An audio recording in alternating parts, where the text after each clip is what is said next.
내년도 상반기 정도라고 하면 쪽 아직도 유리하다고 생각합니다. 최근에 미국에서도 양자 컴이라든가 양자 내성 이런 것도 섹터가 강한데요. 진짜 제가 봐선 굉장히 중요한 이슈가 될 것 같다는 생각이 듭니다. 아마 내년도도 지금 시장만큼 거래량이 폭증한다고 하면 같은 경우도 유망한 섹터 중에 하나가 아닐까.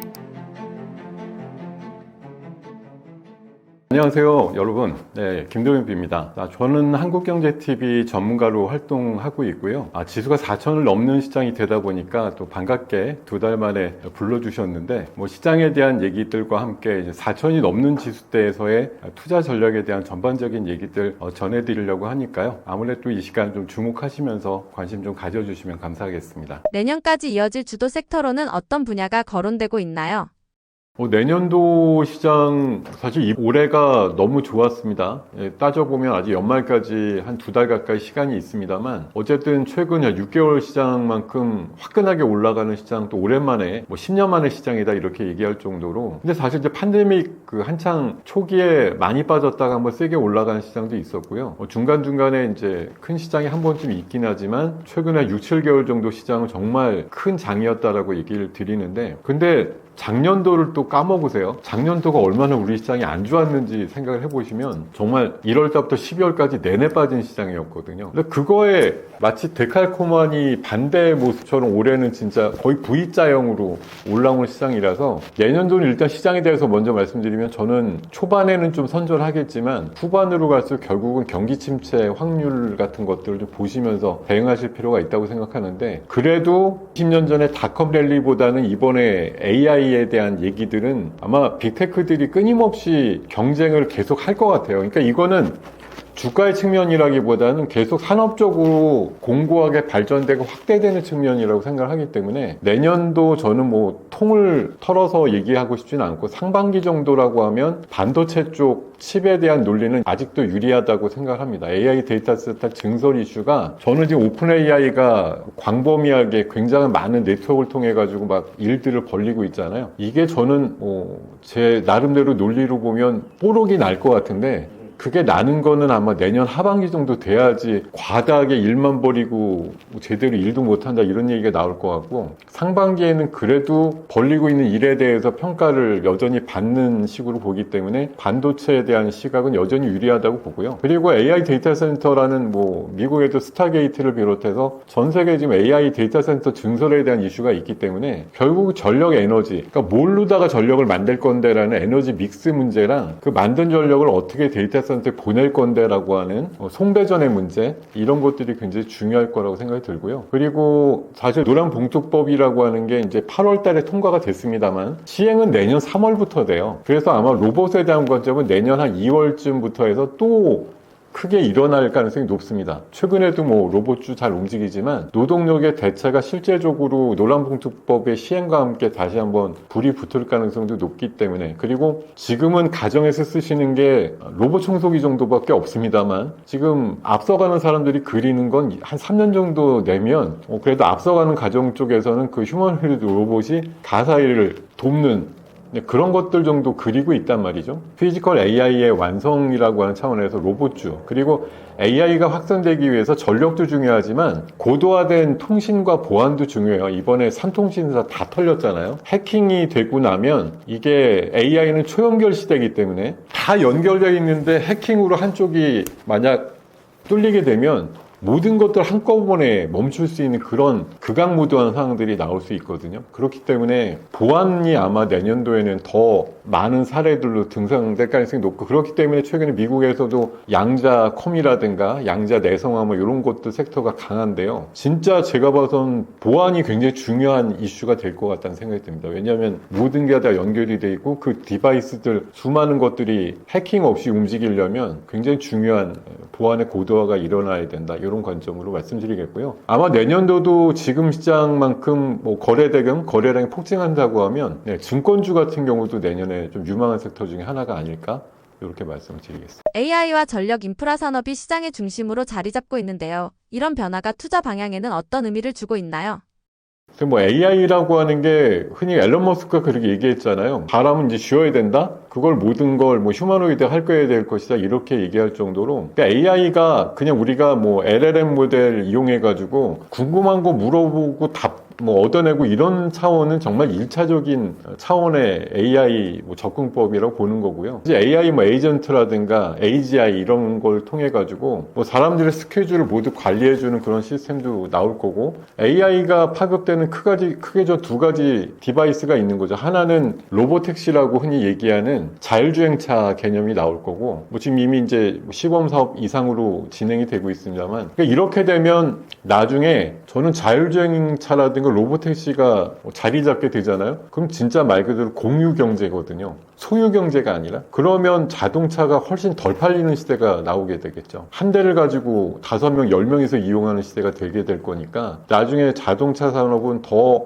사이즈가 줄어들 확률이 높다. 미래에 가서는 그렇게 될 가능성도 높다고 보는 거고요. 지금 전력은 사실 AI 쪽을 위해서 쓰는 전력의 절대량은 지금 현재 크지는 않습니다. 여전히 한 자릿수예요. 근데 데이터 센터가 너무 많이 급증을 하게 되니까 한 5년, 10년 내로는 AI 쪽을 위해서만 쓰는 전력이 태부족이 된다는 건데, 그걸 일반 사용 전력에서 끌고 오게 되면 또 문제가 커지겠죠. 그렇기 때문에 AI에 쓰는 전력을 어떻게 확충을 할 것인가 부분이 굉장히 중요하고, 잘 아시겠지만 미국 같은 경우는 30에서 40년 쓴 전력 인프라가 한 7, 80%가 되기 때문에 그런 것들을 새롭게 뭐 교체하고 신규 설치하는 데 쓰는 돈들만 해도 뭐 수십조 원 이상이 들 거라고 생각을 하고 있습니다. 그래서 우리나라가 굉장히 잘하는 뭐 변압기류들이나 아니면 뭐 HVDC라고 하는 그런 직류 전송망 이런 것들에 대한 그 기술력과 사업적인 어떤 부분들의 특징을 갖고 있는 회사들이 보다 좀 쓰일 수 있는 가능성들은 충분히 있을 거예요. 근데 다만 제가 이제 우려하는 건 AI가 이렇게 확장일로로 가다가 크게 두 가지 관점에서 막힐 것 같은데, 생각보다 전력 만들기가 쉽지 않다라는 거. 트럼프 대통령이 지금 신재생에 대해서는 사기라고 얘기합니다. 그래서 원전을 중심으로 막 행정명령에, 근데 서명한다고 원전이 뚝딱 만들어지는 게 아니잖아요. 우리나라 같은 경우 원전을 빨리 못하겠다고 하는 이유 중에 하나가 최소한 10년은 걸린다, 한 기 만들어서 가동시키는데, AI는 당장 해야 되는데 뭘 갖고 할 건데 이러면서 이제 신재생을 중요한 에너지 믹스로 얘기를 하는데, 미국 같은 경우 적어도 트럼프 시대에는 신재생을 좀 도외시하면서 원전 중심으로 가거나 SMR 추진하는데, 아무리 SMR이나 원전 하고자 해도 뭐 지을 수 있는 마땅한 좀 인력적인 구성도 부족하고,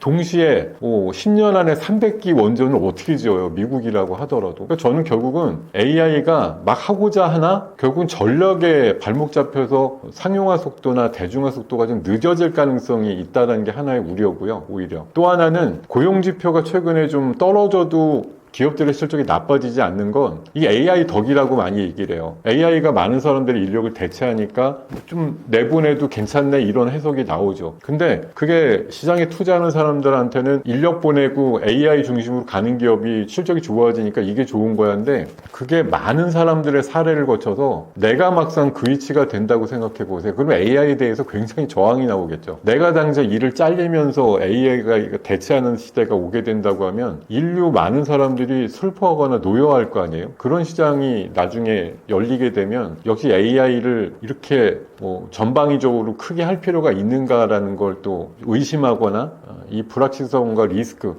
사람은 도대체 뭐 하고 살 건데, 이런 관점들까지 나오게 될 경우를 생각해 보면 꼭 그게 내년은 아니겠지만 미래 가까운 시간에 AI에 대한 강력한 저항 같은 것들이 좀 생길 수 있는 가능성 충분히 있다고 말씀을 드리겠습니다. 전력 인프라와 변압기 관련주가 꾸준히 강세를 보이고 있습니다. 이런 흐름이 내년까지 이어질 수 있다고 보시나요? 지금 업황에 대해서는 누구도 의심하지 않습니다. 왜냐하면 오히려 3년 정도 이상, 10년까지, 지금 최근에 미국에서도 통계치 나온 거 보면 2035년까지 7조 달러 정도의 전력 인프라 시장이 형성되거나 투자를 해야 된다는 그런 통계치도 나오기 때문에 시장은 많이 열려 있다고 생각을 합니다. 각각의 기간마다 보는 관점이 다른 것 같아요. 한 2, 3년 후황부터 5, 6년까지 보는 시각들이 있는데, 최근에 우리나라 그 전력기기라든가 뭐 변압기 이런 거 만드는 회사들이 미국의 수출량이 굉장히 많단 말이에요. 근데 이게 벌써 한 2년 전부터 쭉 들어가서 계속 늘어나고, 성과들도 잘 나오고 분기 순이익도 잘 나오면서 주가들도 많이 올라가서 뭐 10배거 이상 나온 기업들도 많습니다. 그런데 이게 내년부터 따져보면 저는 그 절정의 어떤 순이익이 늘어나는 비율이나 이런 것들이 저는 조금씩 감소할 거라고 봐요. 그래서 그래프가 차차적으로 누진돼서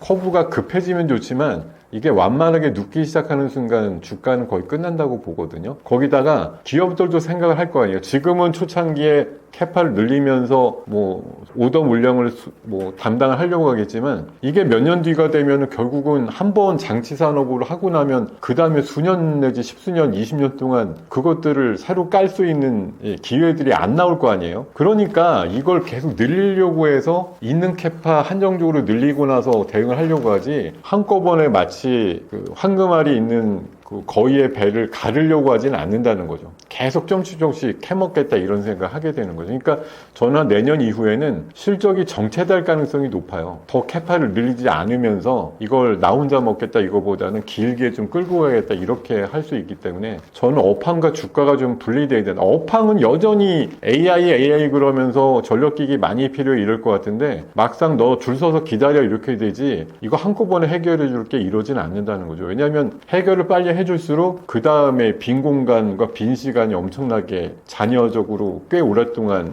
놀 수밖에 없다라는 생각이 들기 때문에 빨리 해결 안 해줄 것 같다는 생각이 들면서 이익들이 늘어나는 증가율도 좀 감소할 것 같다 이런 관점으로 좀 말씀을 드리고 싶습니다. 증권주가 편하게 가져갈 섹터로 평가받고 있는데요. 어떤 구조적인 이유가 있나요?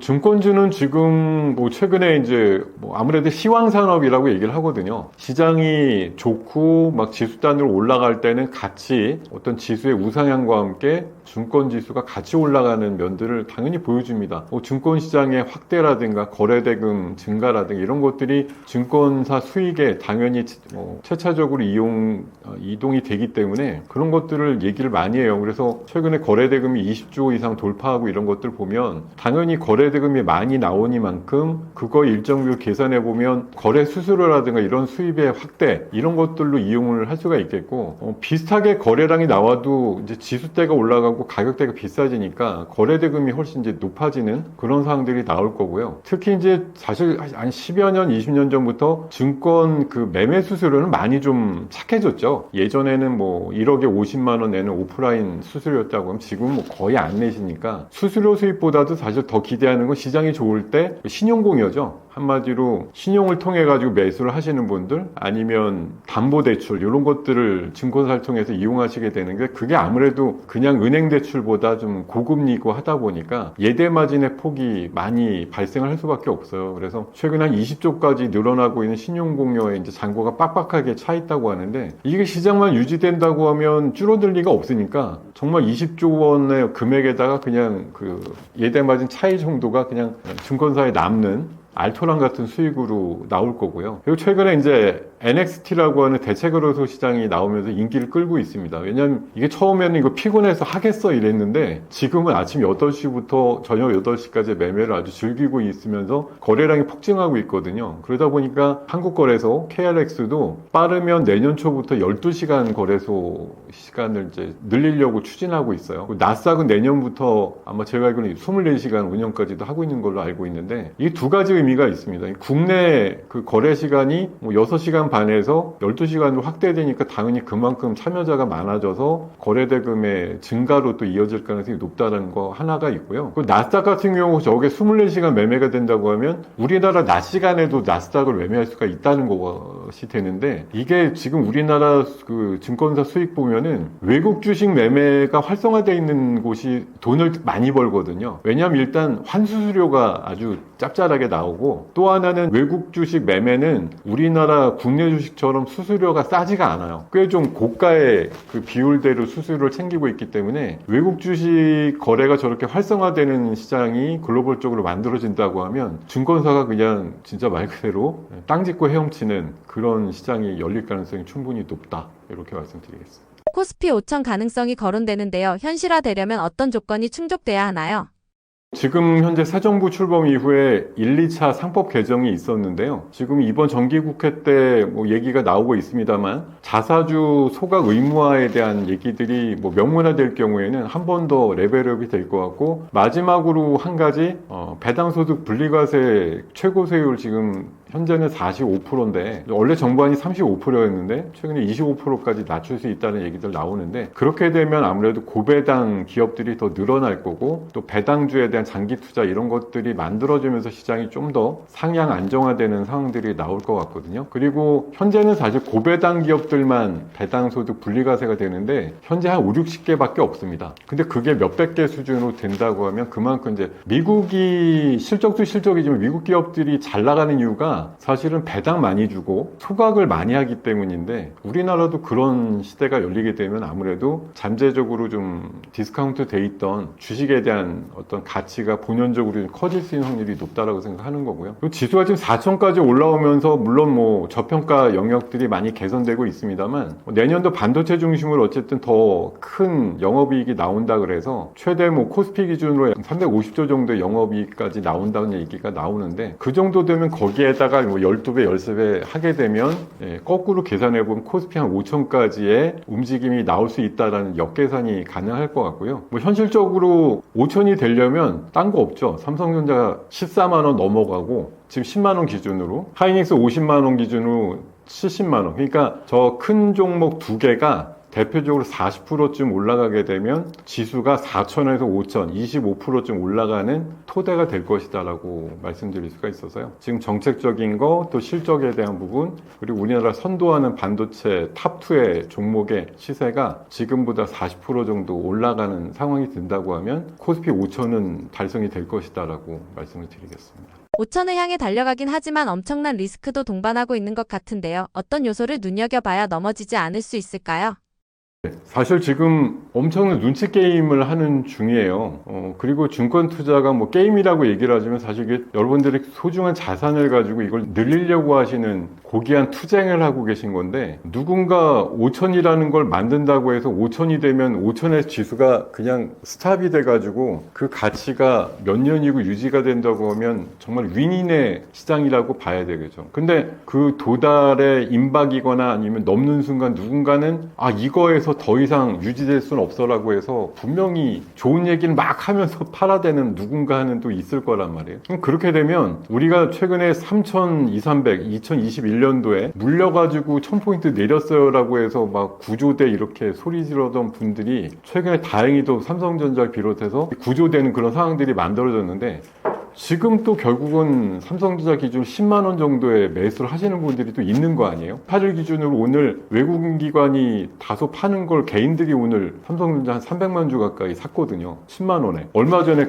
그 4년 전에 9만 6천 원에 물려가지고 5만 원 됐다면서 울고불고 하시던 분들이 오늘 10만 원에 삼성전자 샀어요 또. 이런 분들이 결국 12만 원, 13만 원까지 뭐 진짜 도달이 됐을 때 잘 팔고 나오시면 좋겠지만 그때 분명히 앞서서 우리가 가스라이팅이라고 얘기 나왔듯이 그때 분명히 15만 원, 18만 원 간다고 또 막 설레발 떠는 내용들 나오면서 못 팔게 만들면서 정작 팔고자 하는 사람들은 팔고 나올 거라는 거죠. 저는 증권 전쟁이라는 게 굉장히 무자비하다라는 거, 위내는 없다. 또 앞서서 한 번 더 말씀을 드린 거 강조드리지만 결국 개인 투자가를 위한 시장은 없어요. 그러니까 냉정하게 지금 어느 정도 내가 생각한 거 이상으로 주가가 정말 훌륭하게 올라왔다고 하면 야 이걸 지금 못 사서 큰일 났다 이런 관점보다는 지금부터 어떻게 요령 있게 엑시트를 할 것인가에 좀 주안점을 두시는 게 필요하다. 그래서 저는 기계적인 대응밖에 없다. 지금 제가 3,500 기준으로 제가 두 달째 외치고 있는데 3,500 기준으로 8대2 정도의 주식값 현금 비중을 기준으로 해가지고 100포인트 오를 때마다 10%씩 현금 늘리는 전략이 제일 합리적이라고 얘기를 드려요. 그래서 최근에 어저께 기준으로 4,000을 넘을 때는 약 5대5 정도의 전략이 가는 게 맞고 지금부터 혹시라도 더 오늘 살짝 조정 이후에 주후반까지 뭐 다음 주까지 해서 4,100을 넘게 되면 4,200 기준으로는 거의 3대7 정도로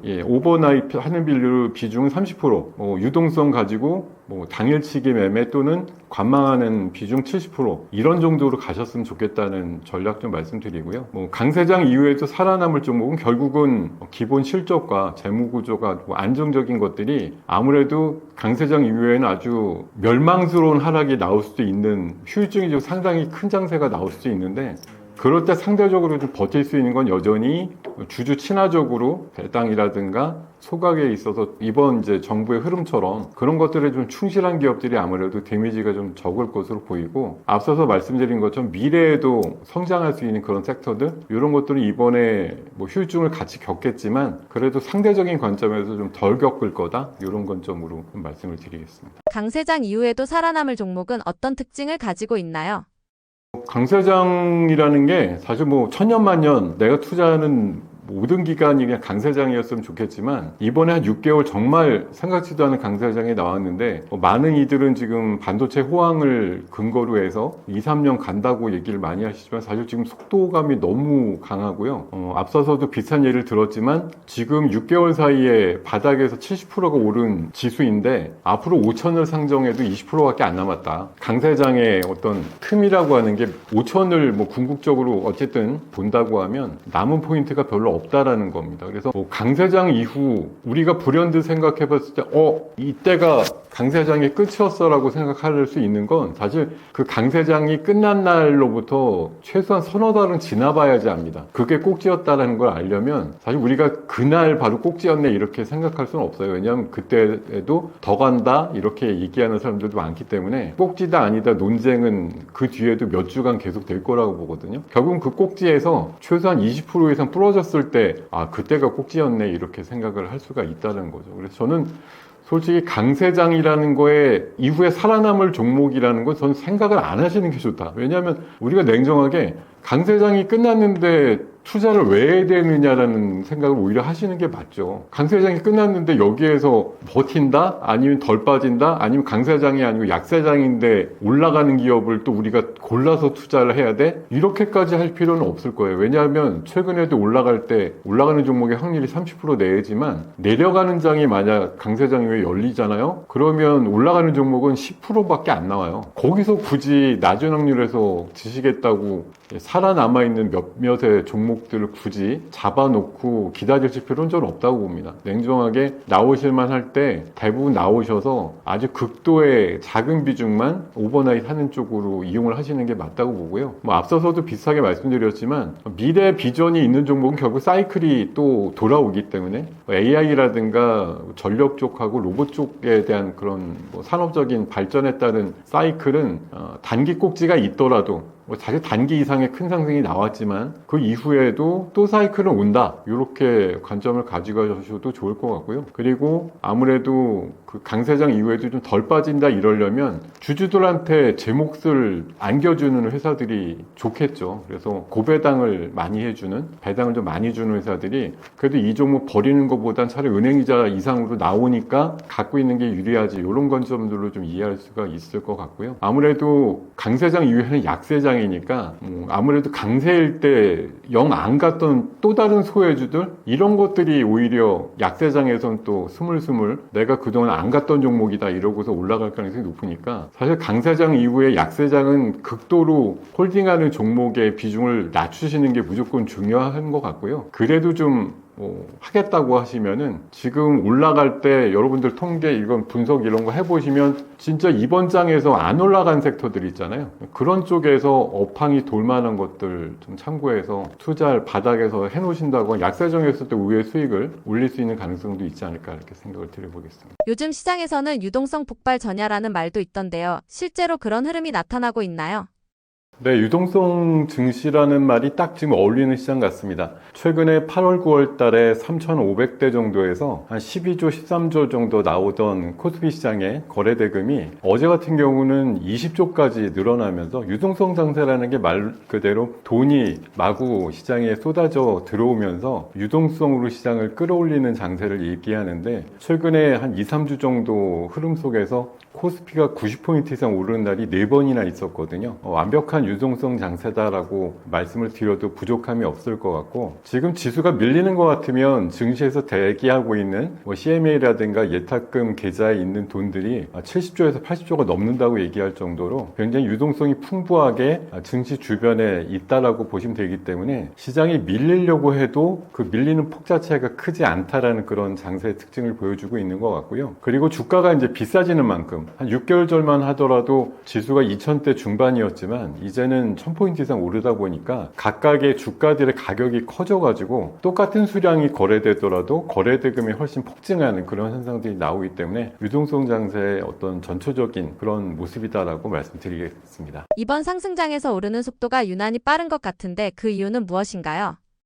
이번 새 정부가 들어오면서 5월달 이후에 시장의 어떤 가속도가 좀 붙었다라고 말씀드릴 수가 있는데 굉장히 빠른 속도로 법령과 규정이 개정이 되면서 증시 5천 보낸다라고 하는 그런 명제가 아주 뚜렷하게 나오다 보니까 2000대 초반에 있었던 4월달 대비해서 시장이 급하게 좀 오르는 모양들이 나오는데 그동안 상법이 벌써 2번이나 개정이 됐고요. 이번 정분기 국회 때도 3차 상법 개정을 앞두고 있는데 그 파급 효과에 대한 기대감을 가지고 시장이 좀 빠른 반응이 나오고 있는 것도 한 가지 이유가 되겠고요. 지난 여름까지도 사실 그 글로벌단에서 IB들이 반도체 업황에 대해서 사실 좀 부정적이었거든요. 근데 이 모습이 특히 9월달 들어가지고 시각들이 완연하게 바뀌면서 오픈 AI라든가 엔비디아의 움직임들을 가지고 지금 AI 반도체 가격의 뭐 상승이라든가 이런 것도 굉장히 놀라운 속도로 만들어지고 있다 보니까 기대하지 않았던 반도체 업황에서의 급변 이런 것들이 시장을 좀 자극하면서 삼성전자, 하이닉스의 큰 상승이 나오다 보니까 지수의 랠리의 어떤 하루 변동폭이 굉장히 크게 나오고 하루에 뭐 100포인트 가까이 오르는 그런 시장이 여러 번 노출되는 것도 그런 이유다라고 말씀드릴 수가 있고요. 그리고 아무래도 이번 주와 다음 주에 걸쳐 가지고 FOMC 이벤트도 있지만 또 APEC이라고 하는 굉장히 거물급의 정치권 인사들이 만나서 정상회의하는 그런 큰 이벤트가 있는데 사실 그때가 지금 기대값이 가장 큰 상황이라서 11월 초 넘어가면 오히려 좀 소강 상태가 나올 수도 있다는 관점에서 10월 말을 향하는 시장에서 굉장히 급피치를 올리고 있다라고 해석을 하고 있습니다. 개인 투자자들의 매매 패턴이 달라졌다는 얘기가 있던데요. 어떤 변화가 보이시나요? 우리 지수가 오르기 시작한 게 지난 4월 초부터이거든요. 새 정부에 대한 기대감 갖고 시작을 했는데 2200대 있던 지수가 이제 슬슬 오르기 시작하는데 사실 개인들께서는 뭐 지수의 상승력에 대한 이제 그 연속성에 대해서 조금 신뢰하지 못하는 모양이어서 2500선 이상일 때부터 줄기차게 이제 매도를 하셨거든요. 3000이 넘는 흐름에서도 이게 지속되기 어렵다는 그런 관점에서 뭐 ETF 같은 경우도 인버스나 고버스 ETF를 많이 사셨다는 얘기들 최근에까지 나오고 있습니다. 심지어 9월 달에도 인버스 ETF를 한 5천억 이상 사가지고 현재까지 들고 있었다면 최소 30%에서 50% 이상 손해가 났을 확률이 높은데 그만큼 이번 시장에 대해서 사실 강한 신뢰를 가지 못한 상태에서 의외의 의표를 찌르면서 시장이 크게 올라가고 있으니까 이게 3,700~800을 넘으니까 이제 약간 수급의 동요가 일어나고 먼저 팔아가지고 현금을 갖고 계신 분들이 이거 너무 비싸진 거예요. 그러니까 최근에 계속 올라가니까 수익을 조금 내시면서라도 팔곤 있고 그 대신 더 올라가니까 옛날에 싸게 팔았던 주식을 직접 살 수는 없고 그래서 금융투자 그 수급을 통한 ETF 쪽으로의 수급이 좀 강하게 들어오고 있는 상황이거든요. 그래서 최근에 일간으로 보면 3천억에서 한 6~7천억까지 금융투자 수급으로 잡히는 ETF 매매 쪽에 개인들의 매수가 의외로 좀 잘 들어오고 있다 이런 판단 드리고 있고 최근에 인버스를 정리하고 레버리지 ETF로 바꾸는 개인들의 수급이 나오고 있고 뭐 지수가 오늘 촬영일 기준 28일 기준으로 보면 좀 밀렸었는데 개인들의 매수가 1조 6천억 이상 그 코스피 쪽에 집중이 됐거든요. 그거는 지수가 이제 조금만 조정받으면 지금 옛날보다 1000포인트 이상 비싼 지수지만 가감하게 사겠다 이런 이제 매수의 수급들이 대기하고 있는 형태로 개인들 수급의 형태가 좀 바뀌었다. 이렇게 정리를 드리겠습니다. ETF로 자금이 몰리는 현상이 시장 구조에는 어떤 영향을 주고 있나요? 네, 요즘 ETF 전성시대라는 말이 있습니다. 이미 1~2년 전부터 그런 흐름인데, 자, 개인들께서 홀로 내 계좌를 가지고 샀다 팔았다의 매매를 통해서 해보니까 늘 분기별로, 반기별로, 연간별로 수급 주체별 수익률 나오는 거 보면 아시겠지만, 개인들이 순매수 많이 한 종목들이 수익이 안 난다라는 그 전통적인 통계치들이 사실 몇 년에 걸쳐서 계속 나오고 있거든요. 그러다 보니까 지수는 최근처럼 이제 오르기도 했습니다. 있습니다만 내 계좌는 일찍 팔아가지고 현금만 잔뜩 있고 또 비싸진 개별 종목에 대해서 자신이 없어서 매수를 못 들어간다 이런 상황이 되다 보니까 기관들의 영역에서 기관끼리 매매를 하거나 경쟁을 할 수 있는 ETF 쪽에 많은 관심을 좀 보이시는 것 같고요. 지난주에 새롭게 설정된 ETF 중에 제가 관심을 갖는 게 AI 전력기기 탑3 플러스라고 하는 ETF가 있는데 이거 설정되자마자 여기에 돈이 몰리니까 당연히 ETF의 주요 구성이 되는 전력기기 쪽 주요 관련주들이 크게 올라가는 일들이 있었거든요. 그러니까 지금 개별적으로 종목을 찍기는 어렵고 그 종목들을 대신 매매할 수 있는 ETF 쪽에 개인들의 수급이 몰리는 현상들이 나오고 있으니까요. 앞으로 뭐 새롭게 설정되는 좀 특이하거나 미래가 있는 그런 ETF 섹터들 이런 것들에 대해서는 좀 관심이 필요하다는 말씀 꼭 드리고 싶습니다. 악재도 호재로 받아들이는 분위기라던데요. 이런 심리는 어떻게 해석해야 하나요? 사실 장이 뭐 최근 봄까지만 하더라도 작년도 내내 우리 시장이 유독 글로벌 증시보다 훨씬 약했거든요. 1년 정도 내내 빠졌습니다. 그리고 우리나라 경제가 성장이 안 된다 이런 논리도 봄까지 계속 됐기 때문에 시장에 대해서 그렇게 긍정적으로 보는 시각들이 없었어요. 근데 지수가 2000대 초반까지 내려온 상황에서 외국인들이 이제 살살 모으기 시작했고 본격적으로 좀 모으고 나서 여름 이후에 굉장히 그 시각을 바꾸면서 우리 시장에 대한 긍정적인 얘기들을 많이 쏟아내고 있거든요. 그만큼 투자는 좀 심리 싸움이라고 생각이 드는데 시장이 정말 안 될 때는 각종 이유를 붙여서 그렇기 때문에라는 그런 구실을 가지고 시장이 안 된다는 얘기들을 많이 합니다. 미중 간의 갈등이 심해져서 파월이 금리를 못 내리겠다고 해서 이런 여러 가지 이유를 붙여서 시장이 안 될 때도 있지만 이런 분위기가 시장이 되기 시작하면은 그 악재들조차도 호재로 둔갑이 되는 경우들이 있거든요. 그럴 때는 심리가 그럼에도 불구하고라는 표현을 자주 쓰는데 최근에 뭐 CPI라든가 미국의 경제지표, 고용지표 같은 것들이 부진하게 나오는데 이게 장이 안 되는 장에서는 경기가 어둡다. 뭐 경기 침체가 온다 이런 쪽으로 해석을 하면서 시장이 안 되긴 하지만 최근에는 트럼프 대통령의 의지대로 금리를 좀 빨리 내렸으면 하는 시각들이 많기 때문에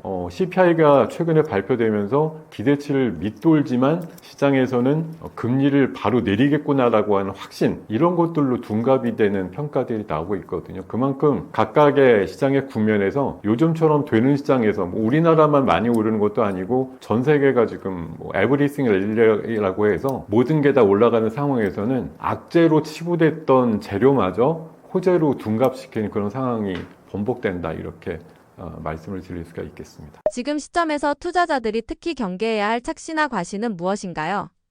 사실 예전에 저도 뭐 증권 투자 관련해서 한 30년 정도 이상의 경험을 갖고 있습니다만 그동안 많은 이제 시간대 기간 안에서 개인 투자가님들의 어떤 그 결정과 수급의 어떤 행태들을 보면 항상 지수가 많이 빠져 있고 안 좋다 이런 얘기 나올 때는 그때쯤이면 사실 개인들의 잔고가 거의 좀 비어져 있어요. 버티다 나 이제 주식 안 한다 이런 식으로 말씀하시면서 이탈이 되는 경우가 많습니다. 그러다가 시장이 조금 바닥에서 반등을 시작하면 믿지 않으세요.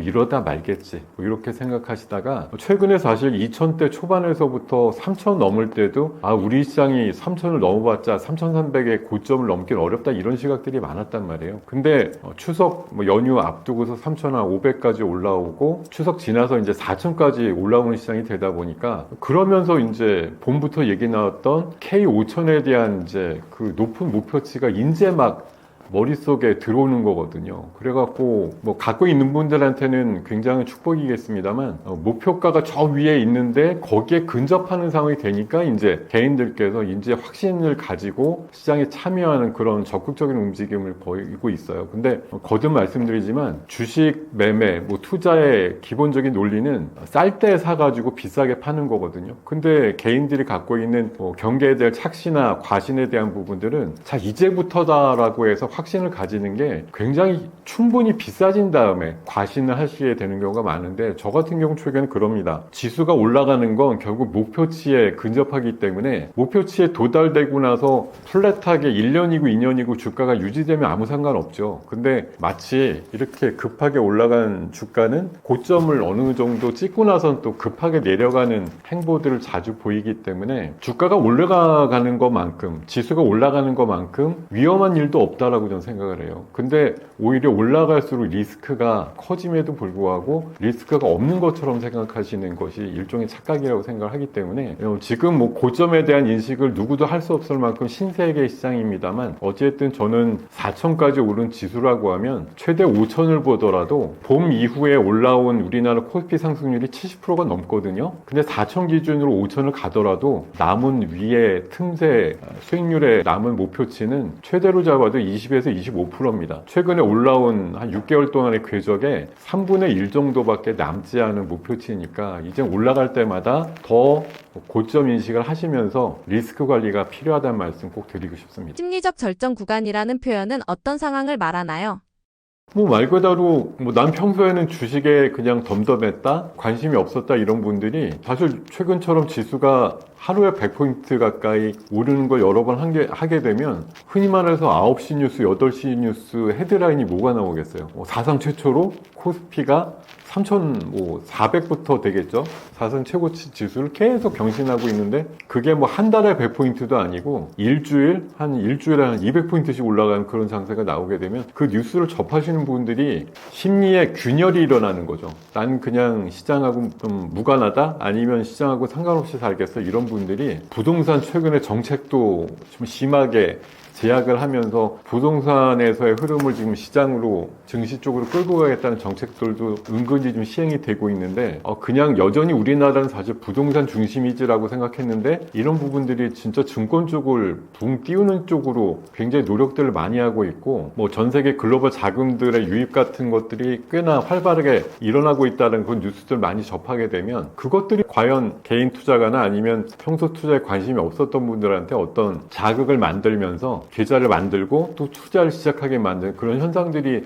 좀 비일비재하게 나오는 거 이런 것들이 이제 심리적 결정의 구간이라고 보는 거고요. 오늘 시장의 하락을 보면서 느낀 건데 어저께 삼성전자가 10만 원 넘어가니까 연예인들 몇 분이 수익 인증 사진을 올렸더라고요. 이렇게 그게 항상 저는 그 업종과 섹터의 절정이라는 얘기를 하게 되는데 3년 전에 그 2차전지가 땡땡 종목 같은 경우 한 150만 원 정도 갈 때요. 그때 유튜브나 이런 쪽에 관련된 수익 막 2, 30억씩 올렸다 이러면서 수익 인증 엄청나게 올라왔거든요. 그러고 나서 며칠 안 있다가 2차전지 꼭지치고 끝났어요. 그런 흐름들 꼭 기억하시면 좋을 것 같아서 최근에 물론 글로벌 IB나 이런 데서 의견들 바꿔가지고 반도체 업황에 대해서 2, 3년 끄떡없다 지금 계속 그렇게 좋은 얘기들로 번복되는데 그네들조차도 2달 전에는 반도체 겨울론을 얘기하던 사람들이에요. 근데 손바닥 뒤집듯이 의견들이 금방금방 바뀌는데 지금 한창 좋게 얘기하면서 끌어올리고 있는데 지네들은 또 숨어서 팔 다음에는 다시 겨울론을 얘기할지도 모르는 거거든요. 그래서 결국은 계속 말씀드리지만 이게 투자 게임이지만 사람들이 하는 거잖아요. 사람들의 심리를 확 깨우치거나 바꿀 수 있는 그런 요소들이 나올 때 그 반대편에 있는 노림수가 무엇인지 생각해 보는 것이 중요하다는 말씀 꼭 드리고 싶습니다. 코스피 4천선 돌파가 시장 심리에 어떤 영향을 주고 있나요? 저도 솔직히 이 시간 통해서 처음으로 고백드리는데 전 솔직히 우리나라 지수가 4천 넘을 거라고는 잘 생각을 안 했습니다. 물론 이제 근접하니까 최근에 4천 쉽게 가겠죠 이런 얘기 하는데 우리가 한 6월 달에 3천 넘을 때는 4천은 상당히 오래 걸려서 한 내년 상반기 중 이 정도로 생각하고 있었는데 적어도 한 6개월 먼저 온 느낌이 있거든요. 근데 최근에 4천을 또 올라오니까 그거에 따른 또 논리들이 개발이 돼가지고 우리나라 역대급으로 많이 올랐던 여러 가지 사례들 기준으로 보면 PER 단으로 봤을 때 한 14배까지 오른 적도 있고 PBR 기준으로 1.8배까지 오른 적이 있기 때문에 최근에 12배 수준이거나 1.2배 수준이라고 하면 지금부터 한 20-30%는 충분히 여진이 있다라고 그러니까 폭이 남아있다라고 새로운 논리들을 제시하는 경우들이 있단 말이에요. 생각을 해보시면 3천에서 4천까지 넉 달 만에 왔는데 사실 연초에 증권사들이나 이런 쪽에서 연간 목표라든가 이런 걸로 제시한 거 한번 옛날 자료 12월 말경에 1월 초에 나왔던 자료 한번 살펴보세요. 거기에서 4천을 목표 주가를 얘기한 곳이 과연 있었느냐라고 보면 저는 아무도 없을 거라고 봅니다. 근데 어쨌든 그 중간에 물론 새 정부의 출범도 있었고 뭐 AI 업황의 변화라든가 이런 것들로 인해서 이제 상황들이 바뀐 건 물론 인정을 하는데 이게 그런 인정과 이런 것들 따라서 최근에 삼성전자도 5만 원, 6만 원 시절이 불과 얼마 전이에요. 그때는 목표가가 7만 원, 8만 원이었거든요. 근데 가격이 7, 8만 원 올라오니까 10만 원으로 고치더니 이제 10만 원 근접하니까 13만 원, 14만 원까지 불러대요. 그러면 가격이 올라가면 그거에 맞춰서 목표 주가나 목표 지수가 올라가게 되면 진짜 개인들은 그거대로 만약 그 투자를 하시잖아요. 그럼 죽어도 매도를 못하죠. 목표 주가가 안 오니까 계속 올리게 될 거 아니에요. 지금 4천이 와서 원래 이성적이거나 합리적이라고 얘기하면 지금부터 막 줄이세요 이렇게 얘기를 해야 되는데 이게 5천 간다면 새로운 희망을 집어넣는 지수로 쓰이게 되는 거 그거는 조금 저는 개인적으로 결국은 위험하고 그리고 4천 부근에 새로운 개인들의 진입을 요구하는 거기 때문에 뭐 우리나라가 지금 이번에 진짜 디스카운트가 해소돼서 뭐 동남아보다 쌌던 증시에서 좀 벗어나는 그런 흐름들이 영구히 갖춰지게 된다고 하면 정말 좋겠지만 과거에 3, 40년 동안에 답습했던 효과들이 다시 돌아오게 된다고 하면 지금은 정말 높은 지수대인 게 분명하기 때문에 4천이라고 하는 새로 찍은 지수대가 여러분들이나 뭐 많은 분들한테는 되게 희망적인 어떤 지수대이지만 제가 30여 년을 보면서 느낀 거는 진짜 고도의 리스크의 접점에 있는 지수대다 이런 생각을 좀 많이 하게 돼서요. 많은 분들에서 아마 보시면 한창 지수 대차고 기운차게 올라가는데 뭐 지금부터 조심하자고 이렇게 얘기하는 게 좀 섣부르거나 아니면 좀 경박하다 이렇게 얘기하실 수도 있겠는데 제가 봐서는 최근에 만만치 않게 올라간 지수의 흐름이나 가격적인 변동들을 감안해 보면 진짜 지금 지수 이상에서는 리스크 관리가 필요한 관점이다 이렇게 꼭 말씀을 드리겠습니다. 다만 저는 이번 지수 흐름이 꽤나 좀 의미가 있다고 보는 건 뭐 저 나름대로 6월 달에 3,000포인트 일찍 간다라고 이제 말씀도 드렸던 기억이 있고요. 적어도 이번 4,000포인트가 뭐 고점이 당장 돼서 내려가더라도 내년 상반기 한 4월에서 6월 사이에 정부 정책의 어떤 완성이라든가 자사주 소각 또 배당소득, 분리과세 이슈 이런 것들의 추진도 있고요. 또 국민성장펀드가 연말쯤에 한 150조 정도 규모로 설정이 될 확률도 높고요. 또 내년 4월에 세계 채권지수 편입을 통해서 한 7, 80조 글로벌 자금에 들어올 수 있는 가능성 그리고 내년 6월에 또 지방선거까지 보면은 적어도 많은 분들이 예상하는 또 아주 평균적인 시각은 이번 장은 그래도 내년 4월에서 6월까지는 어느 정도 지탱이 될 것이야 이렇게 보는 시각이라고 말씀을 드리고 싶습니다. 외국인들이 시장을 가스라이팅한다는 해석이 있던데요. 실제로 그런 움직임이 있나요? 가스라이팅이란 말이 사실 그렇게 좋은 말은 아니죠. 결국은 그럴 수 있어라고 이제 믿게끔 만드는 현상들이니까요. 아까도 말씀을 드렸지만 외국인들이 전통적으로 그 수급 주체별로 기간별 수익률 같은 거 따져보면 항상 좀 높게 나와요. 10개 종목을 순매수하면 개인들은 한두 개 플러스도 안 나지만 외국들은 7, 8개씩 플러스를 내면서 수익률도 높게 나오니까 최근에 사실 외국인 매매를 따라 하시는 그런 분들마저도 많이 있을 정도로 외국인들 매매가 시장에서 굉장히 주요한 관점에서 해석이 되기도 하거든요. 이러다 보니까 흔히 말해서 외국인 중에는 검은머리 외국인이라는 사람들도 있어요. 창구는 외국계 창구를 이용하는데 알고 보면 우리나라 사람이 대신해서 좀 하는 그런 움직임도 있고 그런 것들이 결국 외국인들이 투자한다, 지분을 사는 것 같아 이런 이제 착시 효과를 주면서 일시적으로 주가를 끌어올리는 그런 현상들이 나온다는 거거든요. 근데 우리나라 작년도 시장 1년 내내 빠질 때도 그렇고 올해 3월까지도 외국인들이 최근에 우리나라 시장에 대한 40조 이상 순매도가 나오면서 시장을 계속 짓눌렀단 말이죠. 근데 최근에 8월 달에서 최근까지 흐름 보면 10조 정도 순매수가 들어왔습니다. 그러니까 작년까지는 줄기차게 팔아서 역대급으로 외국인 비율이 줄었다 이런 얘기들이 나왔는데 최근에 여름 이후에 본격적으로 사면서 또 사기 시작하면서 저 7월 달에 근데 공교롭게도 매수를 하면서 막 그 시작이 됐던 초입이 특히 반도체에 대해서 굉장히 안 좋은 말을 많이 했을 때예요. 그러면서 주가는 확 내려 버리게 만들어 놓고 정작 자기네들은 창구로 몰래 사는 그런 움직임, 뭐 몰래는 아니겠지만 그러니까 보는 거죠. 굉장히 리포트는 부정적으로 쓰는데 은근히 산다 이런 거. 반대로 좋은 얘기 나오게 하면서 또 최근에 좀 그런 것 같아요. 좀 시장에 대해서 뭐 2년, 3년 앞으로 반도체 계속 좋습니다. 호황입니다. 슈퍼 사이클입니다. 이런 얘기 지금 하면서 근데 최근에 3, 4일 전부터 외국인 반도체 안 사요. 오늘도 삼성전자 하이닉스 팔았거든요. 그러니까 지금은 좋게 얘기하면서 팔고 있고 불과 몇 달 전에는 나쁘게 얘기하면서 사고 있고 이런 겁니다. 그러니까 가스라이팅이라는 게 다른 게 아니고 그네들이 뭔가 의견 제시하고 이러면 그거 믿고 본다.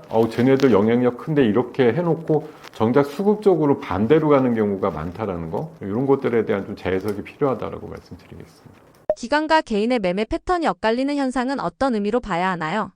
피할 수 없다면 즐기라고 제가 말씀을 꼭 드리고 싶은데, 자, 방금도 말씀드렸지만 외국인들, 기관들 매수의 어떤 그 동향들을 유심히 보시고 그네들이 집중적으로 특히 뭐 연기금에서 많이 산다, 또 개인들이 이제 그룹화돼 갖고 사는 쪽이 또 사모펀드라고 하는 수급 주체가 섹터가 따로 있거든요. 그것들이 연속적으로 들어오는 것들에 이제 관심을 크게 가지시는 매매들, 이런 것들이 아무래도 뭐 외국인이라든가 기관으로 포장되어 있는 그런 수급들을 좀 아무래도 추종하는 그런 매매라고 볼 수가 있고, 저는 확률상으로 좀 유리하다고 생각을 해요. 아무래도 3수급 주체가 있는데 나는 그냥 개인이니까 개인 수급대로 그냥 비슷하게 하면 돼 이게 아니고, 흔히 말해서 늘 평가가 나오지 않습니까? 개인들은 한 몇 년이고 투자하면 이익 내는 분이 3%밖에 없다 이런 얘기니까 개인들이 많이 지향하고 좋아하는 섹터들은 사실 어떻게 보면 좀 철저하게 배제하는 게 더 맞는 현상이 아닌가 그런 생각이 들고, 어쨌든 힘의 논리로 봤을 때는 뭐 저는 그렇습니다. 지금 제가 가진 생각은 시장에 대해서 외국인들의 그 수급 동향이 굉장히 중요하고요. 개별 종목의 움직임에 있어서는 기관들의 움직임이 더 중요하다고 생각하기 때문에 여러분들께서 혹시 시장 지수 플레이를 하시는 분이라고 하면 외국인들의 현선물 방향성이 중요하겠고, 종목 케이스로 간다고 하면 기관들, 특히 연기금이나 사모펀드 쪽에 집중 수급이 나오는 종목, 이런 것들을 추종하시는 게 훨씬 유리할 거다라는 말씀 꼭 드리고 싶습니다. 10월 말에서 11월 초가 천장 구간으로 거론되는데요. 어떤 요인들이 작용하나요?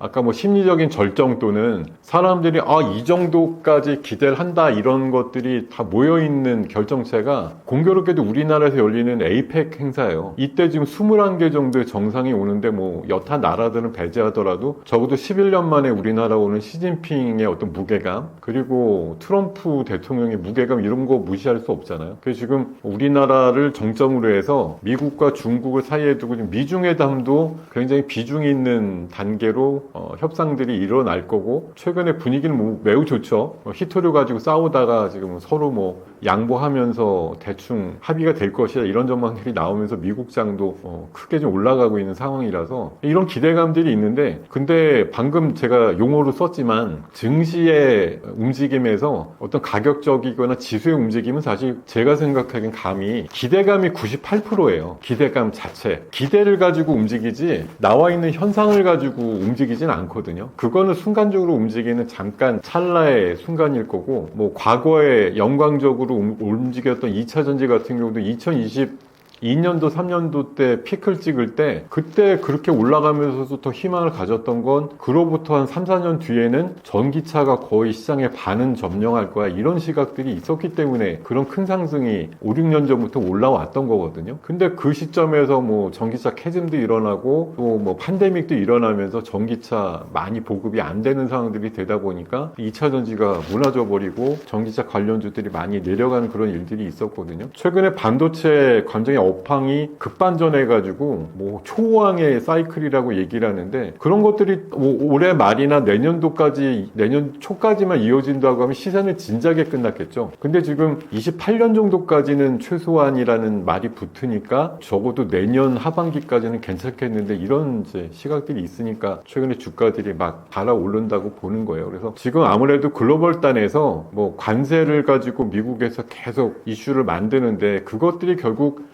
거의 매조지가 되고 결론이 나는 그런 때가 결국 10월 말에서 11월 초 사이겠죠. 미중 간 합의가 더 이상 지연되거나 연장되지 않고 매듭을 짓게 된다고 하면 관세 이슈는 일단은 종료 이렇게 보니까 그게 뉴스로 구체화되고 나서는 관련되는 기대감이 더 이상 커지지 않는다는 거, 그렇게 보시면 될 거기 때문에 한미 관세나 무역협정도 지금 불확실성 가지고 조금 빠졌지만 대부분 마무리가 된다는 관점에서 보면은 에이펙 때, 그리고 아까 연준에 대해서도 말씀을 드렸지만 연준의 금리가 지난달에 이어서 연이어서 하락을 하게 되면 지금까지는 트럼프가 원하는 대로 금리가 계속 내리니까 좋아 이렇게 해석을 할 텐데 두 번쯤 하게 되면 이건 이제 구조적으로 미국 경기 침체가 오는 거네 이렇게 생각할 수도 있어요. 그러니까 지금은 기대감을 가지고 금리를 내릴 수 있다면 나쁜 경기 지표도 긍정적으로 해석을 했는데 솔직히 말이 안 되는 거잖아요. 경제 지표가 안 좋은데 그걸 어떻게 좋게 해석을 하겠어요. 그건 순간적인 모면이라고 생각하는 거고, 금리 인하를 위해서는 그런 악재도 긍정적으로 해석을 순간적으로 한 거지만 원천적인 관점은 나쁘다죠. 앞으로도 나빠질 거고 고용지표도 안 좋아질 거고 소매 판매라든가 소비자 신뢰지수 이런 것도 계속 내려갈 거라는 관점에서 보면 금리 인하는 경기 침체가 오기 전에 나오는 현상들이야 이렇게 보신다고 하면 결국은 심리적인 절정이거나 그런 부분의 타이밍이 끝나는 관점은 10월 말에서 11월 초 사이가 될 거라는 관점으로 이해를 하시는 게 맞을 것 같습니다. 상승세가 꺾일 때 투자자들이 가장 주의해야 할 오판은 무엇인가요? 한마디로 저를 비롯해서요, 많은 전문가들이나 미디어나 흔히 말해서 증권사 센터장들, 애널리스트들이 버릇처럼 쓰는 용어들이라는 게 있는 것 같아요. 빠지지만 제한적입니다. 많이 올랐으니까 당연히 빠지는 건 좀 있을 수 있는데 어차피 조금 있다가 또 올라갑니다. 이런 얘기들 많이 보통 들으시지 않을까 생각이 듭니다. 이번에 4천에서 순간적으로 잠깐 관세 협상의 어떤 분위기 때문에 4천 200을 갈 수도 있는데 그런 상황에서 단기적으로 꺾이게 되더라도 이거 앞으로 내년도 반도체 호황이 2년 이상 갈 거니까 올해보다 내년도 반도체 실적이 두세 배 좋아지면서 당연히 기초 베이스가 좋으니까 더 실적 베이스로 해서 주가는 더 많이 올라갈 겁니다. 이렇게 좋은 얘기들 많이 나오는 상황들. 근데 제가 30여 년 시장에서 겪으면서 처절하게 느낀 거는 특히 우리나라 시장 더 그런 것 같은데요. 개인 투자가를 위한 시장은 없다라고 저는 단호하게 문장으로 말씀을 드릴 수가 있어요. 물론 우리 새 정부에서 개인 투자가의 부의 사다리를 이제 태우기 위해서 많은 노력들을 해서 2,000대 있던 지수를 4,000까지 만들어 놓는데 혁혁한 정책적인 배려가 있었으니까 지수가 많이 올라왔으니 어떻게든 예전보다 관련되는 계좌의 덩치가 좀 커졌을 확률은 높은데 이것도 여러분들 어쨌든 잘 굴려서 최종적인 상황에서 현금을 만드셔야 내 부가 되는 거잖아요.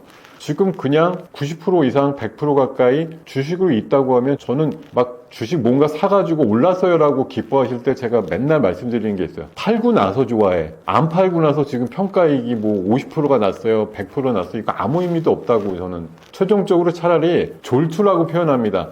투자에 대해서 졸업을 하고 나서 좋아해. 이렇게 말씀을 드리거든요. 그래서 아직 여러분들의 투자가 완성되지 않았다고 하면, 내가 이 시장에서 발을 빼고자 마음 먹지 않았다고 하면 사실은 상승세가 계속 됐다가 잠깐 꺾일 때 개인 투자가 계좌가 다 녹아버려요. 두세 달 번 거를 3일만 시장 조정받으면 다 까먹습니다. 여러분들 계좌가 그렇게 쉽게 녹아요. 그러니까 조금 꺾여서 좀 잘 가다가 갑자기 이상한 일 벌어지면서 초반에 긴가민가 할 때는 이따 36개 주랭랑이 우선이라는 거 꼭 기억을 하셨으면 좋겠고, 이게 조금 조정받을 때 늘 제한적이다, 일시적이다 이런 표현 많이 나올 때 정말 주의해야 된다, 이렇게 좀 말씀을 드리고, 늘 좋은 희망을 안겨주면서 시장이 빠지기 때문에 흔히 말해서 감언이설, 저도 시장에 대해서 좋게 보면 늘 좋게 얘기를 하지만 그게 과가 되는 경우가 많습니다. 이게 잘해드린다고 얘기를 하지만 보다 명확하게 보면 끊을 때 끊어야 되는데 여러분들 좀 갖고 있으면 더 희망이 더 생길지도 모르겠죠, 이렇게 얘기하는 게 보통 통례지만 냉정하게 시장 그 빈틈을 노려서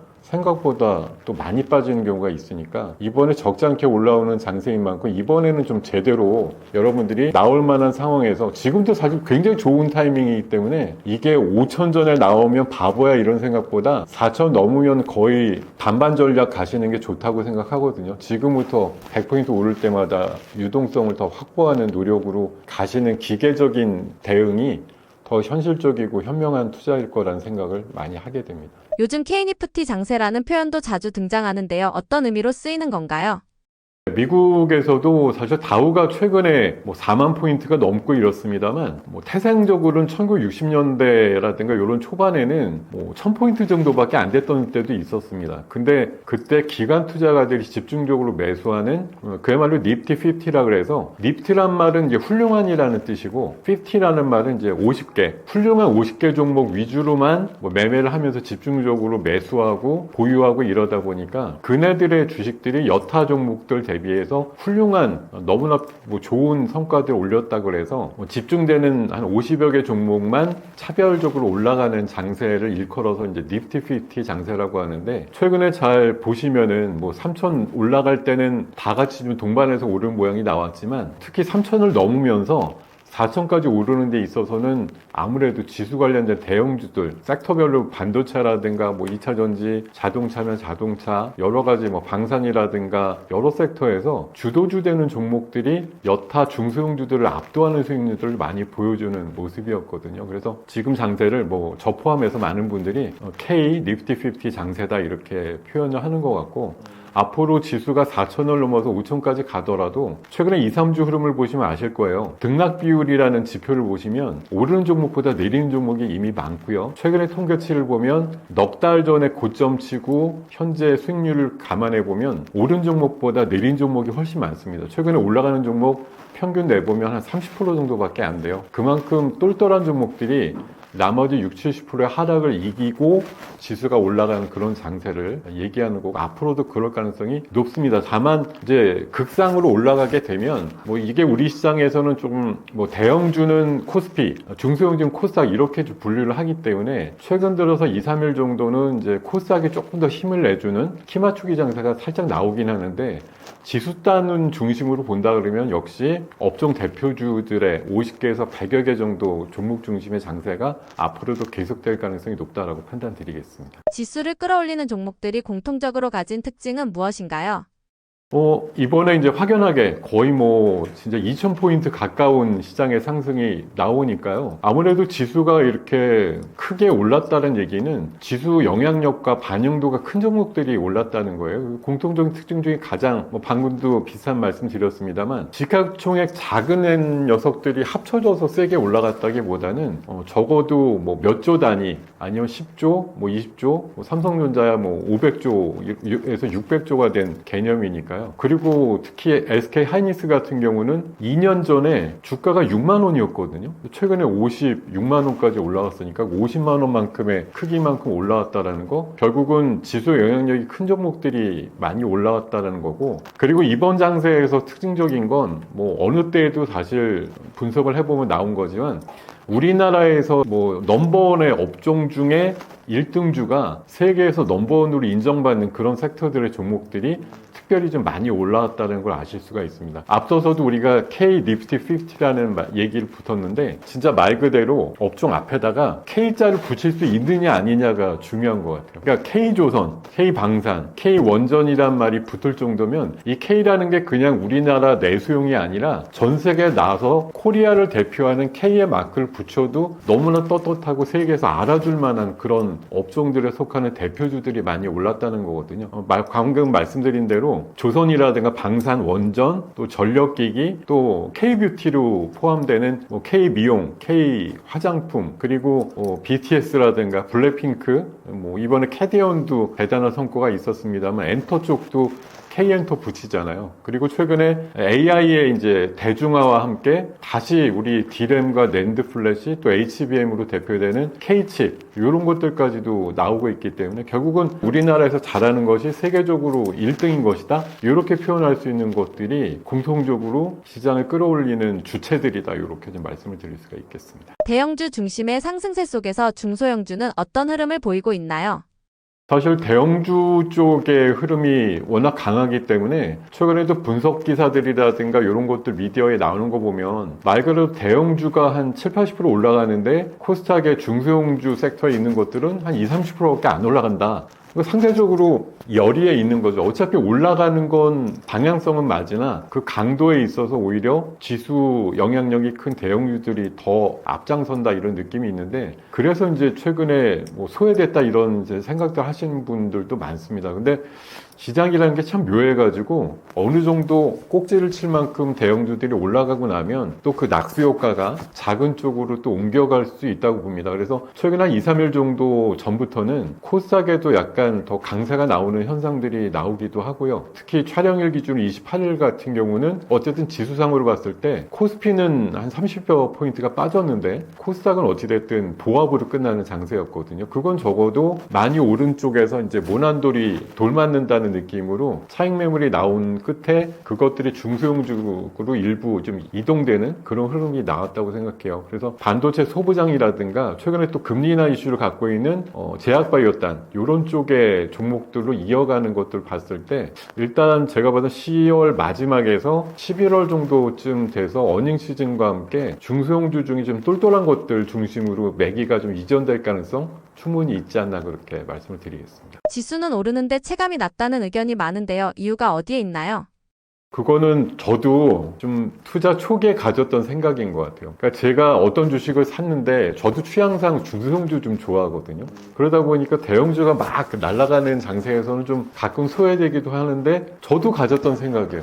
왜 내가 산 거는 안 오르고 이번 장세를 보면서 특히 좀 최근까지 안 올랐던 그런 섹터들이나 특히 코스닥의 웬만한 종목들로 좀 종목 비중이 많은 분들 같은 경우는 올라가긴 하는데 뭔가 좀 시원한 느낌이 없이 찔끔찔끔밖에 개선되지 않는다 그런 느낌을 많이 가지셨을 거예요. 어쨌든 지수가 몇 년에 한 번쯤 이렇게 큰 단위로 몇 달 만에 1000포인트 정도씩 올라갈 정도의 큰 장이 쓰는 경우에는 어차피 그 체계상 중소형주가 앞장서서 가기는 어려운 장세고요. 대형주들이 먼저 간다라고 보실 수가 있겠고요. 어찌됐든 방금 말씀드리지만 지수가 큰 장으로 올라가는 순서일 때는 대형주가 앞장서는 게 맞고, 대형주가 충분한 수준만큼 오른 만큼 이번 10월 말에서 11월 초순 이후에는 코스닥이 조금 더 앞장서는 장세가 나올 가능성이 높다고 보고요. 방금도 말씀드렸지만 이번 지수장이 올라갈 때 오른 종목은 한 30% 정도에 그친다라고 말씀드리는데 60, 70% 정도의 그 좀 덜 오르거나 심지어 하락한 종목군을 좀 중심으로 갖고 있는 분들도 연말까지 보면은 조금 수익률이 개선될 수 있는 가능성이 있다라고 판단을 드리겠습니다. 지금과 같은 시장 상황에서도 왜 내가 산 건 안 오르지? 라고 생각하시나요? 사실 저도 이런 얘기 막 시장이 어떤데요 이런 거 얘기하면 꼭 채팅창이나 이런 데 올라오는 게 내 건 하나도 안 올랐고 내 주식 내 계좌는 하나도 변동이 없고 오히려 내려가는데 상승장이 무슨 의미가 있어라고 많이들 말씀하시는데 참 안타깝지만 제가 그때마다 좀 따끔하게 말씀드리는 게 왜 당신 좋아하는 종목 위주로 편성해 놓고 내게 안 가냐고 얘기하느냐. 저도 한 40살까지는 내가 사는 게 시장의 중심이라고 생각했는데 여러분 그런 생각 갖지 마시고 남들이 좋아하는 종목이 뭔지 생각해 보셔라. 나의 힘은 작잖아요. 1억, 2억 가지고 두세 종목, 서너 종목 사가지고 분산해서 사봤자 그게 그 종목 올리는데 무슨 힘이 있겠어요. 근데 수천 명, 수만 명이 좋아하는 진짜 장에서 지금 주목받고 있는 종목을 내가 따라잡고 선도하고 이러는 게 시장의 수익률을 이겨내는 방법이지, 내가 좋아하는 주식 내가 마음에 들어 이렇게 편입해놓은 종목을 남들이 몰라주면 그 주식은 몇 달이 가든 1년이 가더라도 움직이지 않는 거거든요. 그러니까 지금 생각은 조금 고쳐먹는 게 좀 중요하다. 시장 주도하는 종목을 내가 따라잡는다, 조금이라도 앞장선다, 이런 관점에서 대응을 하시는 게 필요하다고 말씀드리겠습니다. 전력 로봇기판 같은 섹터들이 함께 움직이는 이유는 무엇인가요? 사실 우리가 2023년도부터 시작된 시장의 가장 큰 키워드는 AI라고 저는 생각을 하거든요. AI라는 말이 이제 계속 통용이 됐는데 진짜 그런 인공지능이라는 표현 자체가 사실 그동안 한 2년 반에서 3년 가까이 시장을 좌우하면서 많은 화두를 낳았어요. 그 투자 열심히 들어간다 이런 걸로 해서 AI 칩에 대한 이제 수요가 늘어난다 이런 얘기도 있었지만 또 몇 달이 지나가면 관련되는 기업들의 실적이 잘 안 나오니까 투자는 많이 하는데 성과는 없는 섹터 아니야, 이런 이제 버블 논쟁도 있었단 말이에요. 최근까지도 그런 논쟁들은 한 3개월에서 6개월 단위로 계속 반복이 되고 있습니다. 근데 최근에 다시 한번 다잡아서 AI는 필요하고 경쟁적으로 지금 많은 기업들이 참여하고 앞장서 나가려고 많은 투자를 지금 계획하고 있거든요. 최근에 저는 그 3명의 시장을 선도하는 사람들의 멘트라든가 이런 것들, 행동들을 굉장히 주목하고 있는데, 세계 최고의 부자인 앨런 머스크, 그리고 AI 전도사인 샘 얼트먼, 그리고 세계 최고의 그 시가총액을 갖고 있는 엔비디아의 CEO인 젠슨 황의 얘기들을 좀 주목하고 있어요. 이들이 얘기하고 행동하는 게 시장에 화두라고 얘기하는데, 특별히 약 한 달 전에 앨런 머스크가 X에다 그렇게 얘기를 했거든요. 기술 경쟁에서 이기는 기업한테 필요한 거는 10억 개 정도의 AI 칩하고 1테라와트의 전력, 그리고 1억 대 정도의 로봇이 필요하다고 얘기를 했어요. 지금 방금 질문 주신 것에 거의 포함이 되어 있다고 보는데, 칩의 고도화, 아니 패키징의 고도화를 위해서는 기판이 굉장히 중요하다. 그래서 최근엔 실리콘 기판도 있고, 이제 미래라고 하는 유리 기판 쪽 섹터도 굉장히 강하기도 하고요. 그리고 AI 데이터 증설을 위해서는 많은 전력이 필요하고, 또 전력을 끌어올 수 있는 전력 인프라가 굉장히 필요하다는 관점에서 전력기기 쪽 강세도 굉장히 최근까지도 일어나는 부분이고, 그리고 또 하나 로봇 쪽은 지난 그 여름에 우리나라 같은 경우는 이제 노란봉투법 통과가 된 이후에 공교롭게 로봇주가 움직이기 시작했는데, 인간의 노동력을 대체하기도 해야 되겠고, 또 비용을 줄이기 위한 경영진의 어떤 결정사항 중에 인간을 로봇으로 대체할 수 있다면이라는 그런 꿈들이나 비전이 있을 거기 때문에 앞으로 휴머노이드가 많은 산업 현장에서 쓰일 수밖에 없고, 젠슨왕이 얘기하는 AI의 궁극적인 AI는 피지컬 AI거든요. 그거의 총화가 바로 로봇이에요. 그러니까 앞으로 로봇이라는 게 인간의 그 노동력과 일들을 대체할 수 있는 시기들이 앞으로 더 빨리 가속화될 거다라는 관점에서, 어떻게 보면 반도체와 전력과 로봇이 삼위일체가 되는 흐름들이 같이 동행하고 있다라고 보시면 되겠고, 그것들이 순서상 조금 순환을 하면서 서로 보완적인 분위기에서 각자 키 맞추기를 하면서 올라가고 있다라고 말씀을 드리겠습니다. 이런 장세가 꺾일 조짐은 어떤 지표에서 가장 먼저 나타나나요? 저도 한 30년 가까이 주식을 하면서 보니까 각각의 흐름마다 시장에 아주 놀라운 장세가 나올 때 보면 항상 나오는 이제 고점의 징후들 같은 것들이 좀 있었던 것 같아요. 그러니까 특히 이번 같은 경우는 4년 만에 코스피 기준으로 이제 신고가를 내면서 누구도 가보지 않은 4,000대까지의 지수름이 나오다 보니까 정부에서 글쎄요, 국회 특위까지 만들어 놓은 K5000이라고 하는 목표치까지는 그냥 무조건 갈 것이다, 이렇게 보는 시각도 있지만, 또 우리나라 기본적인 기업들의 실적 기준으로 어디까지 가는 게 좋겠다 이렇게 설정을 하더라도 사실 누구도 가보지 않은 장세이기 때문에 어디가 최종적인 목표치일지는 정말 아무도 모르겠다고 생각이 듭니다. 그래서 이 안에서 또 치열한 사람들 간의 눈치 싸움이 많이 일어날 걸로 보이는데, 저는 단기적인 장세가 꺾이는 조짐은 결국 심리적인 기대감의 절정치가 지나면 꺾인다고 보는데요. 최근에 봄부터 있었던 이제 트럼프 대통령의 그 관세 이슈가 이번 그 에이펙을 통해서 많이 결정이 될 확률이 높아요.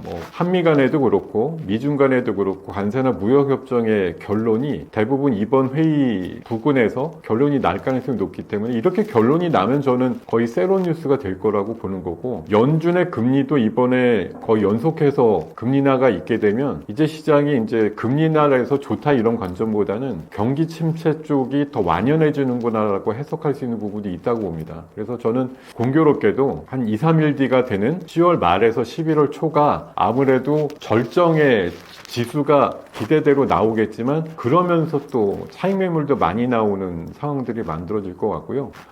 흔히 그 목욕탕론이라는 옛날 이론이 있습니다. 증시라고 하는 목욕탕에 누가 제일 먼저 들어오느냐, 그리고 누가 제일 나중에 들어와서 이제 몸을 씻느냐, 이런 개념을 얘기하는데, 옛날에 아주 저 어렸을 때 배웠던 이론인데요. 그건 바뀌지 않은 것 같아요. 최근 장세에서도 확연하게 드러나는데, 이게 수급의 3주체가 있어요. 외국인과 기관과 개인이 있습니다. 근데 그 목욕탕 이제 아침에 물 받아놓고 제일 깨끗할 때 외국인들이 제일 먼저 들어와서 씻어요. 그 다음에 기관들이 들어와서 씻고요. 한창 이제 꾸정물이 되어가는데 개인들이 막차 타고 들어와서 씻는 경우가 있거든요. 그럼 제일 오염된 상태에서, 반대로 말씀드리면 제일 위험하고 제일 더러운 물의 상황에 혼탁하고 좀 혼란한 그런 상황에서 개인들이 막 들어오시게 되는데, 최근에 4,000을 넘는 지수대가 마치 좀 그런 양상인 것 같아요. 개인들의 포모 현상, 나만 주식 없는데 3,000 3천에서 4천을 넉 달 만에 올라가니까 이런 기이한 현상들이 5천까지 바로 가면 나는 뭐 이익도 못 내고 이번 시장 허탈하게 보기만 해야 되는데 이런 포모 현상들이 드디어 발동을 하기 시작하고 있거든요. 그래서 최근에 개인들의 수급 같은 것들에서 순매수가 좀 자주 잡히거나 특히 금융투자 쪽으로